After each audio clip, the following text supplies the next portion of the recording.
What you're about to listen to is an interview I had with Tempe City Councilmember Randy Keating a few months ago. It's in regard to the aftermath of the failed Tempe Entertainment District project, and a couple of things were cut. The recording did not start until after I asked my first question, which was essentially, even though betrayal might not be the correct word, was there a sense of betrayal for you as someone who supported this project, given how the project turned out? And the only other part of this interview to be cut was simply a formality ensuring that this interview was in fact on the record. With that context out of the way, here is my interview with Randy Keating.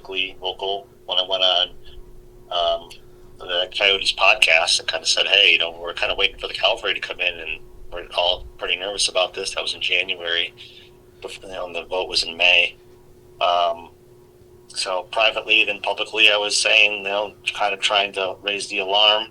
I mean, I tell you personally, I feel betrayed. Those guys promised the world as far as, what the kind of campaign sophisticated campaign they were going to run, and spend all this money to make sure that everyone knew the benefits of the project. And then they just didn't. I don't know if they even wanted the project to pass, to be honest with you. In hindsight, it seems like, how could you possibly have botched this bad? Yeah, and especially even just from what I was hearing, that they were so confident, so arrogant, and then at the very last second, there's a lot of the last second campaigning. Does it come down to, is it as simple as them letting that no message go out early killed the entire campaign, or was there even more that you were noticing as an experienced politician that this is not how you run a campaign? Both, right? They allowed. They allowed the no campaign to set the narrative, and they were always reacting. The no campaign put out a ton of misinformation, and then the yes campaign didn't seem to do anything to counter that. They just talked about jobs and the economy, and meanwhile the no campaign's making it sound like planes are going to be crashing in downtown Tempe. So it was one of those things, like, you don't want to be reacting to a narrative. You want to be talking about the good of your project, and they never could they could never seize the initiative, and it went the way it went. I mean, in hindsight, again, it was obvious from day one what was going to happen. But when you're living in it, fighting every day, and I was certainly out front in that, we were all scared but hoping for the best. And it seemed like their strategy, I know I've heard this directly, I don't remember if it was an official on-record statement or not, but the official strategy seemed to be, wait till after the Super Bowl, wait till after, this big event, then get going. What was that, just naive, or do you think that, just from your opinion, do you think that was naive or just potentially cheaping out? Both. Honestly, both. There was a lot that could have been done well before that, and they thought no one was going to pay attention to this or that, until whatever date. But eventually, it just became too late.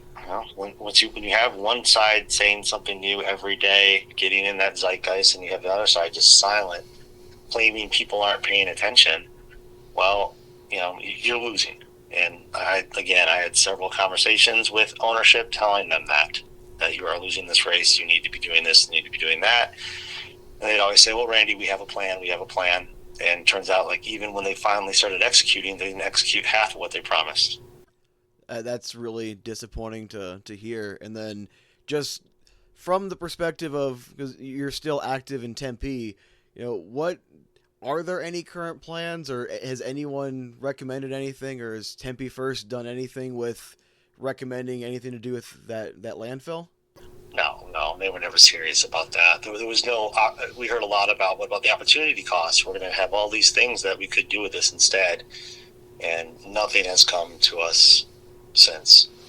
I'm not sure really how to phrase this question, but if there was a way to ever, with obviously competent ownership, if there was ever a way to revive a project like this, what would your advice be as someone who has experienced and saw the just comedy of errors that was this last campaign? Well, I would certainly say people obviously want hockey in the Valley. We want Arizona to be a four-sport state. And I know Supervisor Gavin's looking at doing something as far as trying to get the NHL back to Arizona. And I think those efforts are great, and anything I can do to help, I certainly would. It would just be more about, this is a serious matter, not something you can do half-hearted or on the cheap. And I think the former ownership of the Coyotes learned a very expensive lesson. I'm not sure how much you agree or disagree with the former mayor speaking with Craig Morgan after the fact, but potentially that project not going anywhere could eventually lead to taxes going up in Tempe, and I really just it kind of seems like everyone kind of suffered here because nobody wanted, within the Morellos specifically, nobody wanted to do their job. Yeah, no, I don't disagree that Tempe has a budget shortfall that's right about the amount of money that the project would have brought in annually for the city. So we are cutting budgets. We're cutting our budget 9% across the board. All right, I appreciate you so much, Mr. Keating.